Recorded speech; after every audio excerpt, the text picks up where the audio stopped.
Hi guys, kamusta? Nakapag-ensayo na ba ang lahat? Alam naman natin na may mga araw na mahirap bumangon o tinatamad tayong mag-ehersisyo, nararamdaman natin ng mga pagod bago pa man tayo magsimula. Sa mga sandaling iyon, tandaan ninyo ito, hindi kailangang maging perpekto, kailangan lang nating magsimula. Kahit 10 minuto lang ng paggalaw, isang masustansyang pagkain na pinili mo, o isang basong tubig, ito ay mga tagumpay na.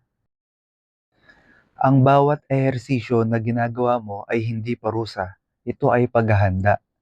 Inihahanda mo ang iyong sarili para maging mas matibay, mas masigla, at handang harapin ang anumang hamon ng buhay. Ang sakit at pagod na nararamdaman mo ngayon ay magiging lakas mo bukas. Huwag mong ikumpara ang iyong simula sa gitna ng iba. Ang bawat isa ay may sariling paglalakbay. Ang pinakamahalaga ay ang pagbabagong ginagawa mo para sa iyong sarili. Ang tunay na laban ay hindi sa gym, kundi laban sa mga pagdududa mo sa sarili.